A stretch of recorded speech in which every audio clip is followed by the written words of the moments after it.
Welcome back to The Deep Dive. Today, we are strapping in for a fascinating and maybe even slightly depressing look at the state of theaters, because the headline is one that, let's be honest, Hollywood executives are definitely not happy about. Right. Anime is not just succeeding in cinema, it looks like it might be acting. That's absolutely right.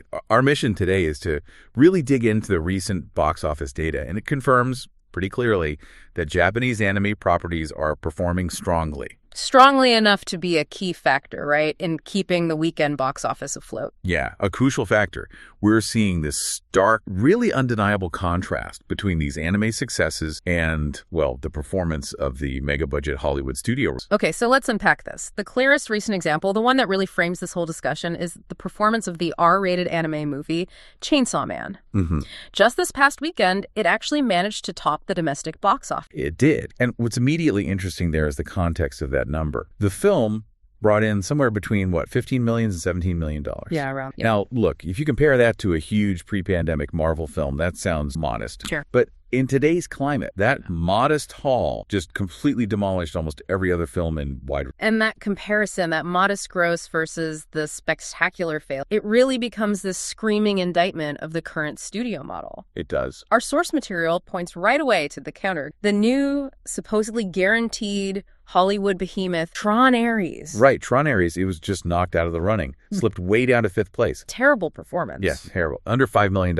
And this is, a big budget, heavily marketed sci-fi tentpole. And it got significantly outperformed by an R-rated animated film aiming at a dedicated but, theoretically neat audience. So that massive financial difference begs the question, how? How can a category that seems niche be outperforming the quote-unquote guaranteed blockbusters? Well, it tells us exactly where audience priorities are right now. Yeah, and we need to figure out what the mainstream studios are just fundamentally misunderstanding about why people go to more. It really forces us to ask, is this a marketing problem or is it a product problem? Right. Because if you put out a high-quality product, even if it has maybe a smaller built-in audience on paper, that audience will show up enthusiastically. Mm-hmm. But if you put out a really high-cost, maybe formulaic product, even with huge marketing spend, the general public, they're just not showing up like they used to. Okay, let's move into section 1 then. Put some hard numbers on this reality check. Let's really quantify anime's consistent wins first. Okay, so quantifying anime's victory, even with what we called a modest gross for Chainsaw Man, yeah, it's critical because you have to think about the screen count and the implied per-screen average. Right, it's not playing everywhere like a Tron. Exactly. Now, Chainsaw Man didn't hit those, record-breaking numbers we saw with Demon Slayer, but its $15 to $17 million was enough. It edged out major studio releases. Like which ones? Like the horror sequel Black Phone 2 and that Bruce Springsteen movie Deliver Me From Nowhere. The Thors called it a surprise twist. And it's important to remember, like you said, this kind of success often comes from a much smaller screen and probably a shorter theatrical window than those big studios. That per-screen average tells a story about, true audience, not just wide availability. It really does. It signals an urgency. People feel like they need to see it now in the theater. And that's something the Hollywood tentpoles seem to have lost. That urgency, it's translating into routine success now, isn't it? It is. The source notes this latest performance is, and I quote, another major victory for Japanese anime. And crucially, it marks the second time in just 6 weeks that the, quote, anime ecosystem saved the weekend box office. Wow. Second time. Yeah. So this isn't an anomaly anymore. It's becoming a reliable, almost expected part of the revenue stream for theaters. Okay, so this successful trend, it stands in such stark relief against the Disney Hollywood dilemma, spectacular flops. Let's stick with Tron for a second because its failure seems so, comprehensive and expensive. It truly is. I mean, less than $5 million for the weekend, but look at the total domestic picture. It hasn't even hit $60 million yet. Ooh. Globally, it's only sitting at about $108.4 million. Now, for a film carrying the weight of a major sci-fi franchise, likely had a production budget way, way north of $200 million.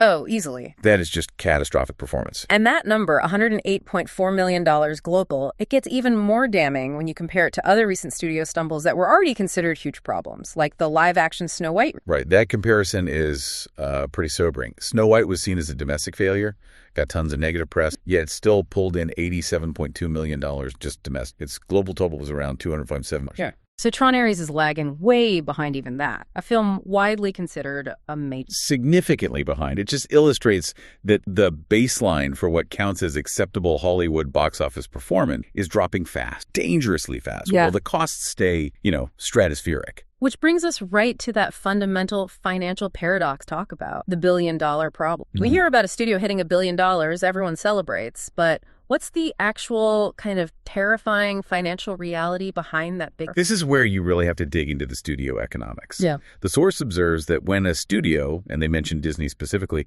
does manage to land $1 billion movie, that massive gross often just has to cover all the losses. Losses from what? From their other underperforming films, from write-downs on projects that never even got made, plus just significant structural overhead. It's not pure profit by any stretch. Okay, let's break down the math on a $1 billion hit, because yeah, it's not $1 billion in profit. You've got the production costs, say $250 million, maybe more. Then you have prints and advertising, P&A, which often equals or even exceeds the production budget. So add another, what, $250 million? Could be. So you're already at $500 million sunk cost right there. Right. $500 million before the money even gets split. Precisely. And globally, the studios typically only get back about 50% of the box office revenue after the theaters take their cut, sometimes less internationally.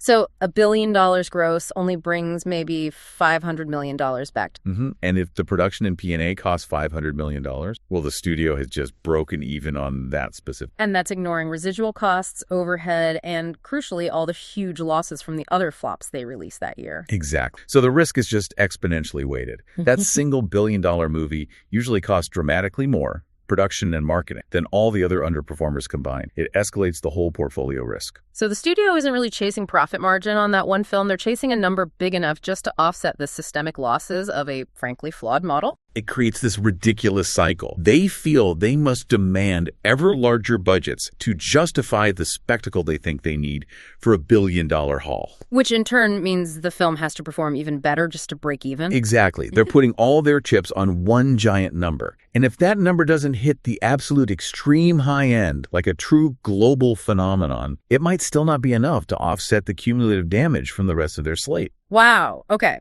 So we have these 100 million plus tent poles barely making $5 million on a weekend, showing really low audience demand. And on the other side, an R-rated animated movie, fraction of the marketing budget, performing like a champion. Yeah. That massive gap just forces us to ask, how did anime make this incredible pivot from being this niche curiosity to like a theatrical heavyweight? Let's transition into section animes. What's really fascinating is how fast this change happened and how different the business model looks now. I mean, it was not long ago, maybe the early 2000s. Right. The theatrical release for an anime movie was seen as a big deal, sure, but usually very niche events. And relative to what a theater chain needed, they often kind of flopped. Yeah, I remember that. We saw it with a lot of the early Dragon Balls, right? Fans turned out across. Exactly. High fan turnout, but not mass market success back then. And even the historical exceptions, like Transformer, the movie, which, was animated in Japan, it was always marketed as Western thing first, a novel. Absolutely, not a core theatrical offering. Now, the perception has completely flipped. How so? Structure. Yes. It's structural. The output from distributors like Crunchyroll, it's not treated as just found money anymore by the theater chains. Ah, okay. It's now seen as an expected segment of the overall theatrical ecosystem. The audience demand is consistent enough that theaters actually budget for it. They plan their calendars around these anime. We probably need to pause here and talk about streams, because why did films like Demon Slayer blow up the act when maybe earlier equally popular franchises sometimes struggled in theater? That's the crucial missing piece, isn't it? Audience aggregation. Explain that. Well, the mass market appeal of franchises like Demon Slayer or Attack on Titan was really incubated on streaming service. Before, fans had to hunt down VHS tapes, buy expensive imported box sets. Yeah, it was work. It was work. Now, platforms like Crunchyroll, Funimation, they consolidated that audience. They turned maybe passive viewers into really dedicated paying fans. So when Demon Slayer finally hit theaters, it was the first time that huge aggregated global fan base had a shared theatrical. Exactly. It's a communal experience they were primed for. And that's why the first Demon Slayer movie keeps getting cited as the inflection point, right? The definitive outlier that just destroyed expectations. It absolutely did. Yeah. Because the series itself was just so wildly popular, ready for that big screen moment.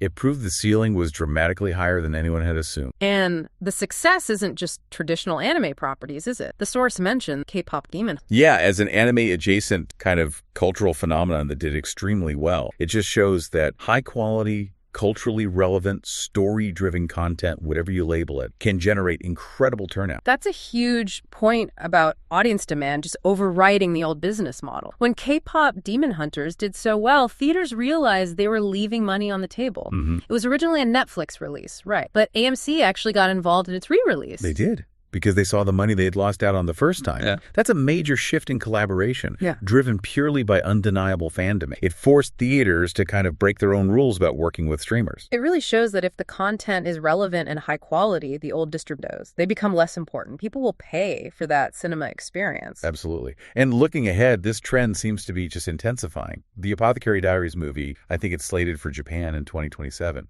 It's highly expected to come stateside. Why? Because the proven high turnout for similar animated features just shows this massive gap in the market Hollywood isn't filling. But it's not just the new blockbusters drawing crowds. We're seeing this incredible push towards classic anime, a revival that theaters are actually relying on because the new Hollywood stuff is failing. The data really supports that idea. Audiences seem to prefer paying for quality they know they'll like rather than gambling on new, unproven, or often disappointing Hollywood movies. The list of theatrical re-releases planned for 2025 is just. It's a beautiful testament to the enduring creative power of classic animation. It is amazing. Films I first saw on beat-up VHS tapes back in college are now crucial financial ballast for IMAX. Right. We're talking classics, getting the big screen, premium treatment. Yeah. Mononoke in IMAX in March, Perfect Blue, Akira, Paprika, even the Cowboy Bebop movie. Yeah, Cowboy Bebop. The movie. Great film. And they even brought back Grave of the Firefly. The source specifically notes this one is heartbreaking, maybe one of the most depressing animated films ever made. Oh, it is. Brutal. Yet its presence in a re-release lineup, it speaks volumes. Audiences aren't just seeking mindless escapism. They want high-quality cinematic experiences, even emotionally tough ones. That depth is maybe what's missing from the homogenized Hollywood product. This shift has happened pretty fast, too. I mean, older titles got re-released before, right? Like Ninja Scroll, Metropolis, Vampire Hunter D. Sure, but those were often niche one-off events. Now, it's becoming a core, reliable part of the theatrical calendar. Theaters are counting on it. So the takeaway here seems pretty definitive. If people are going to pay premium prices for a movie ticket, They want a known quantity, high creative quality, and this is almost a direct quote from the thinking, rather pay to go see an anime movie of a franchise I know I'd like or re-release classic anime. rather than risk time and money on another sequel or remake that has like a 50-50 chance of being a total letdown. Exact. Complete disappointment. Okay, that financial skepticism, that preference for known quality, shifts us perfectly into section. Why are audiences actively rejecting? It sounds like it's more than just bad movie. It's maybe a fundamental fatigue with the corporate formula itself. That's precisely it. What the audience seems to be seeking, and what they're demonstrably buying tickets for, is the creative oddball. The oddball. Yeah, people are actively rejecting the Hollywood stuff, favoring pretty much anything else. They specifically want new things, indie stuff, creative stuff that isn't just the third of this and the fifth of that. Where you know the ending before it starts. Pretty much, yeah. They feel they know the beats already. And this speaks really profoundly to a story-first mentality. Anime, even the big action ones, is described as being all about story. It is. It focuses on struggle, connection, character arcs, internal conflict, things the audience really values. It feels a connection to those characters that maybe goes beyond just fancy special effects and green screens. Right. And that focus on creative integrity, it often thrives best when resources are a bit constrained. It forces creativity. Necessity is the mother. Exactly. We're seeing huge success stories coming from models built around low budgets and hype. The prime example, Godzilla -1. Oh, yeah. Huge hit. Culturally massive. Critics loved it. Audiences loved it. And famously cheaper to make than its American counterparts by a lot. Right. Proving you don't need a massive SFX budget for awe-inspiring spectacle if you have a compelling story driving the vision. And we see similar patterns in low-budget horror, too. Films like Weapon, Terrifier, doing great business by leaning into pure concept and visceral. And the ultimate low-budget success story the sources mention is Five Nights at... Yes. And what's incredibly relevant about that one is how well it did, despite being released on Peacock streaming the exact same day it hit theaters. Okay, but isn't that kind of dangerous? Doesn't that just train audiences to wait for streaming? Well, that's the tension, right? And it forces a crucial distinction.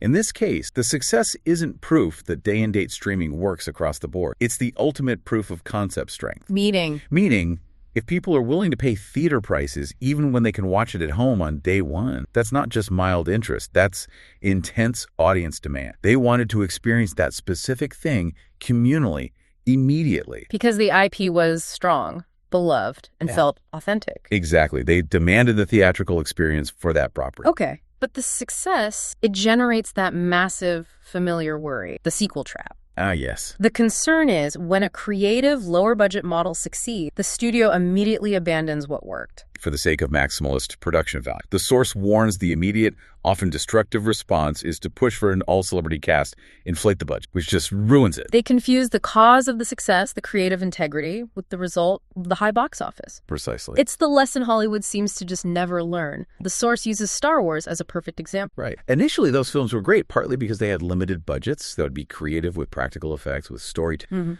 Once the money became almost limited, that essential creative restraint, it was lost. The later, more expensive films often lack the spark, the narrative discipline of the original lower budget. So instead of trusting the creativity and story structure that made the first thing work, they trust only the perceived marketing appeal of huge stars and giant explosions. They effectively price themselves out of a sustainable creative model. They replace ingenuity with just opulence. And this brings us to a really blistering, provocative point the source makes. This systemic failure leads to the destruction of IP. Yeah. There's direct, pretty severe criticism aimed at major studios, specifically citing Disney as being masterful at destroying IP. The critique is that these studios have developed this. Yeah. Special talent for mishandling properties they acquire or control. The sources use this powerful metaphor, the opposite of the Midas touch, right, where everything turns to gold. Instead, they have what the source irreverently calls the anus touch. Everything they touch turns to, well, ass. Wow. Okay. That is certainly a colorful assessment from the source material. It is. But the frustration behind that metaphor is palpable, isn't it? You can feel it. Oh, absolutely. Yeah. It symbolizes this perceived, consistent inability by studios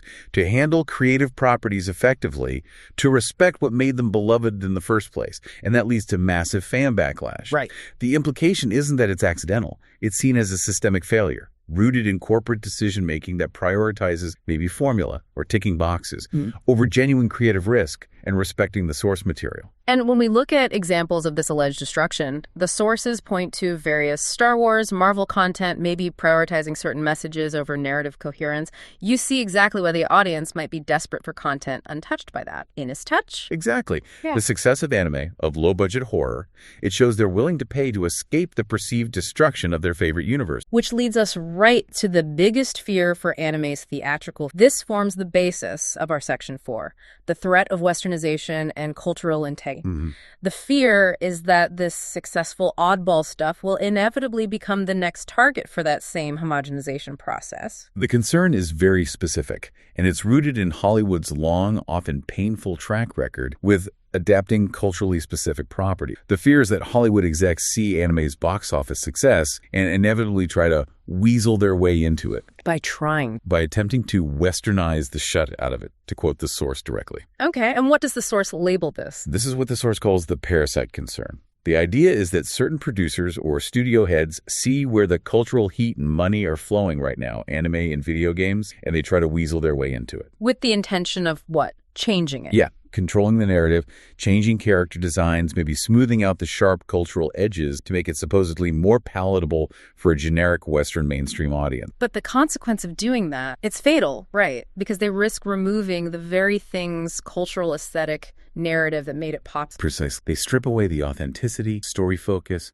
the unique artistic vision, and they replace it with a homogenized, committee-driven product. And we have examples of this historically. Oh yeah, concrete examples. Look at the live-action attempts. The Hollywood Ghost in the Shell. Massive criticism for whitewash. The Netflix Death Note adaptation. Disaster. Stripped away all the core cultural and psychological complexity. And in both cases, they failed because the westernized versions were diluted, generic, disrespectful to the source. Exactly. And when that inevitably fails, when the audience rejects the watered-down, westernized version, what happens? The studio narrative shifts. They blame the consumer. Right. They'll claim the audience doesn't like anime anymore, or the concept isn't universally marketable. They won't admit they destroyed the product they were trying to cash in on. This is why looking back at anime's early Western presence is so important, to understand why preserving that integrity mattered. It used to be incredible. So confined. Go back just a few decades, blockbuster video era. Anime was stuck in a very slim section. Yeah, it wasn't even really called anime widely then. It was often called, kind of dismissively, Japan anime. Right, because anime is just the Japanese word for animation. But the Western market treated it like some weird foreign curiosity. And that section was tiny. Access was so limited decades ago. Often the same 5 or 6 VHS tapes across Vampire Robot Carnival. Exactly. Now, that formerly niche, isolated cultural product, it's saving the entire weekend box office from complete collapse. So the sources express this profound hope that the Japanese studios see this history, see their current strength, and continue to hold up their own Western pressure. They need to recognize their market strength lies precisely in their cultural distance from Hollywood's current playbook. Are there examples of them pushing back? Yes, there are historical precedents. Times where Japanese studios successfully pushed back against Westerners trying to dictate creative direction. Basically told them, screw you. That integrity is the core defense mechanism against that. Anus tuck. That integrity is what the fans are paying for now. The desire is really for the original creators to maintain that. This is our stuff. You can watch it if you want. If you don't want to watch it, don't watch it. But we're not changing it just to appease you. And if they can hold on to that creative isolation, that cultural integrity, then they'll maintain the very authenticity that's driving audiences away from homogenized Hollywood formulas and into their theater. That authenticity is what makes them the oddball stuff people crave. It's the key to their box office success rate. Okay, so what does this all mean for the future of cinema? And more importantly for you, Arla, just want something good to watch. Let's synthesize the main. Well, the success of anime seems to be less about the animation style itself, though obviously the visual creativity is appealing, and far more about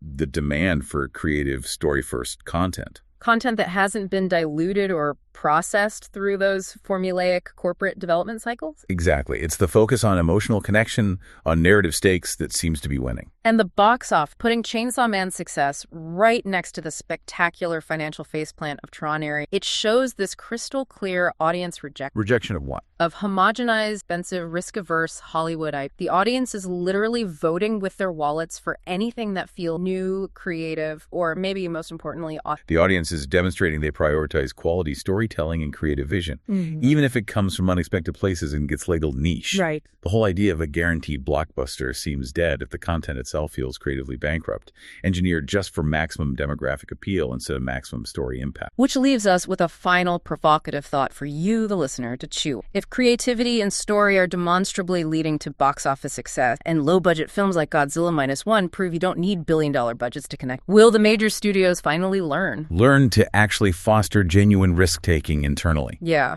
Or will they just continue down their current path, trying to copy the successful aesthetics of the oddball stuff until they inevitably ruin that too? Will they keep repeating the cycle of IP destruction that drove the audience away in the first place? Or will they finally realize that the true cost of a bad movie isn't just the budget, it's the audience's willingness to trust them ever again?